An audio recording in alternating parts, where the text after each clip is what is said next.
तो सर ये observer effect को 2026 में हम कैसे स्ट्रॉन्ग करें?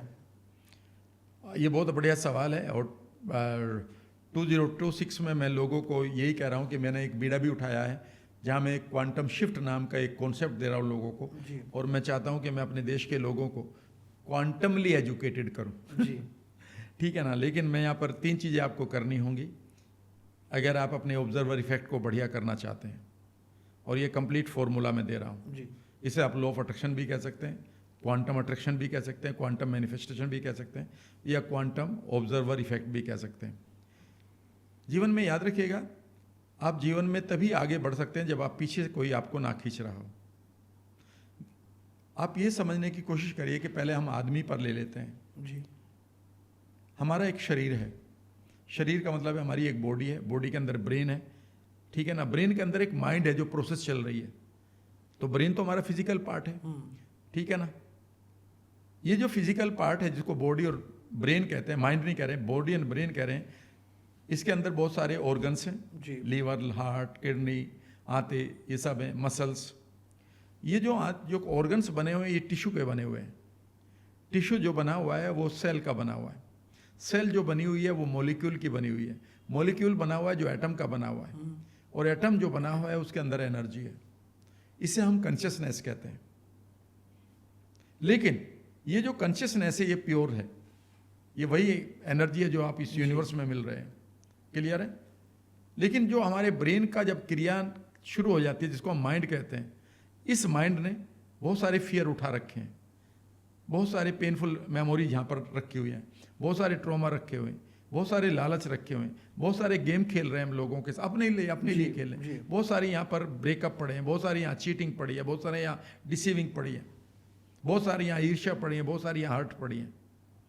और वो जो एनर्जी है वो बेसिकली हमारी कॉन्शियसनेस के साथ इस तरह से काम कर रही है कि हमारी कॉन्शियसनेस प्योर होते हुए भी कई बार ऐसा लगता है कि वो लॉकअप में बंद है। जी। बिकॉज हम तो इसके पार्ट बन गए। Very true. वो तो एक हमारी प्राण शक्ति है। पर ये जो माइंड है, तो सबसे पहला काम ये करना होगा कि आपको अपने पास्ट को एक नए तरीके से डिफाइन करना होगा।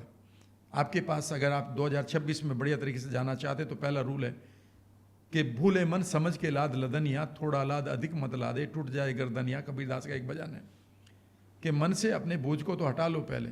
तो अगर आपके पास पेनफुल मेमोरीज पड़ी हैं, ट्रॉमा पड़े हैं, अब्यूज़ पड़े हैं, ब्रेकअप्स पड़े हैं, फेलियर्स पड़े हैं, डर पड़े हैं, फोबियाज पड़े हैं, इनके होते हुए जब भी आप अट्रैक्ट करेंगे तो याद रखिएगा, तो वही वाली बात हुई। मान लेते एक बर्तन है 10 किलो का, 10 लीटर का एक बर्तन है आपके पास, उसमें आधा किलो कीचड़ है, सीवर का पानी पड़ा है, उसमें आप 1 लीटर दूध डाल देते हैं। तो अब हम ये कह देंगे कि आधा लीटर इसमें कीचड़ है, 1 किलो दूध है? नहीं, अब 1.5 लीटर कीचड़ हो चुका है। अब मैं 2 लीटर और दूध डाल देता हूँ, अब क्या बचा इसमें? अब 3.5 लीटर कीचड़ ही है। कितना भी आप इसमें दूध डालते रहो वो कीचड़ का कीचड़ ही है।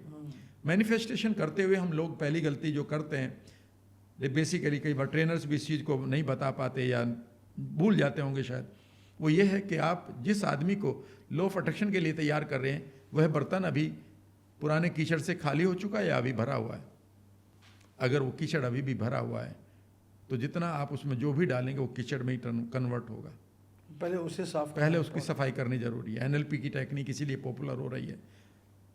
जब मैंने अपनी बीमारियों को ठीक करना शुरू किया 1992-93 में, तो मैं जानता था कि अफर्मेशन या माइंड की पावर कुछ काम नहीं करेगी जब तक कि मैं अपने पास्ट के ट्रॉमा को नहीं हटाऊंगा।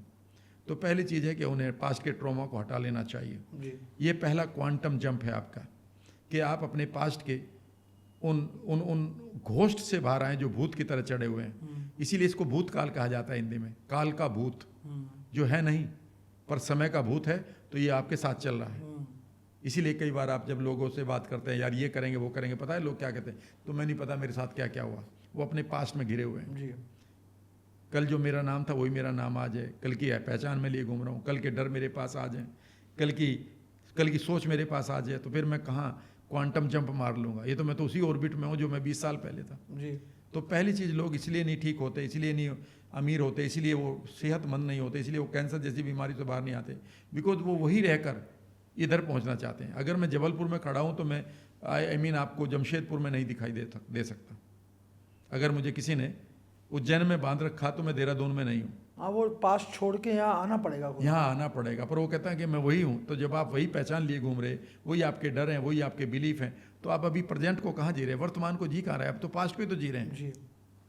तो पहला काम है कि आप अपने पास्ट को रिफ्रेम करिए, उसकी वहाँ से लर्निंग लेकर निकलिए। बहुत सारे ट्रेनर की आपको आवश्यकता पड़ती है और आपको पे करना चाहिए उन ट्रेनर को, जी 100%। क्योंकि वो आपकी उन बेड़ियों को काट रहे हैं। पर लोग मानते नहीं इस चीज़ को, जब तक कि उनका समय नहीं खराब हो जाता।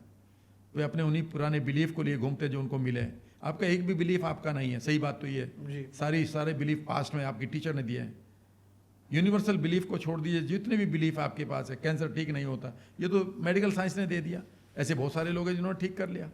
ये तो वही बात होगी ना, जो जैसे आप मुझे बता रहे थे कि बचपन में जब एक बच्चा जाता है तो टीचर बोलती है ए लिखो, बस उसे बस वही बता दिया गया, उसने वो सोचा वही ठीक है। हाँ। अब जैसे ही आप वो बच्चा ए लिखना चाह रहा था, उसने तो अपनी क्रिएटिविटी दिखाई ना। हाँ। पर टीचर कहेगी जैसा मैं कह रही हूँ वैसा वैसे लिखो। लिखो। तो जैसे ही टीचर के कहे हुए लिखेगा, तो अब टीचर कहेगी now you are a good boy, you are not authentic boy. Yeah. इनमें फर्क है। आपका अच्छा होना और आपका ऑथेंटिक होना, इन दोनों में बिल्कुल अलग बात है। जी। मैं ऑथेंटिक हूँ, पर हो सकता है मैं अच्छा ना हूँ। मैं आपको कह दूँ अभिषेक आप ये गलत बात कर रहे हैं, आप ये ऑथेंटिसिटी है। लेकिन मैं ये कह सकता हूँ अरे तुम जो भी कर रहे हो बहुत अच्छा कर रहे हो, हे भगवान आपका, ये हो सकता है मैं गुड हो गया हूँ लेकिन ऑथेंटिक नहीं जी। हूँ। तो वो बच्चा क्या करता है बचपन में कि फिर वो ये जो है टीचर के अकॉर्डिंग लिखता है, और फिर उसको मार्क्स मिलते हैं, उसको स्टार मिलते हैं, उसको प्यार मिलता है, और उसे यहाँ से पता चल जाता है कि यहाँ पर मेरी ऑथेंटिसिटी की कोई वैल्यू नहीं इस दुनिया में, यहाँ पर इनको मैनिपुलेट करने की मेरी सिर्फ कला है। और यहीं से वो मैनिपुलेटर पैदा हो जाता है। आपको मालूम है 6 साल की उम्र तक हम अपनी सेल्फ इमेज को खो देते हैं। 6 साल की उम्र तक हम अपनी सेल्फ इमेज को खो कर आते हैं। जिस इमेज को आज मैं जी रहा हूँ वो मेरी नहीं है, वो मुझे दी गई है। 100%। मुझे गांव में सज्जन पुरुष कहा जाता था, याद रखिएगा, इसीलिए मैं किससे लड़ नहीं पाया। ऐसा नहीं था मैं इतना कमज़ोर भी था, मैं बहुत सारे लोगों से लंबा भी था, मैं उनसे तेज भी था, पढ़ाई में भी तेज था। लेकिन वो जो आइडेंटिटी दे दी, मैं उसी आइडेंटिटी का एक तरह से प्रिजनर हो गया। तो हम सब अपनी आइडेंटिटी के प्रिजनर हो जाते हैं जो दुनिया में देती। ये बहुत इंपॉर्टेंट है। तो सबसे पहली चीज़ है कि आप अपने पास्ट को एक लर्निंग की तरह रिफ्रेम करके आइए। जी। आप अपने ट्रॉमा अगर आपके पड़े हैं, बहुत सारी टेक्निक है वहाँ NLP की, उनसे ठीक हो सकते हैं। ट्रेनर आपको ठीक कर देंगे, आपकी एंग्जाइटी निकालिए वहाँ से। जी। पहली बार आप क्वालिफाई करते हैं। दूसरा काम करना है आपको 2026 में कि आप अपनी सेल्फ इमेज पर काम करना शुरू करें। जी।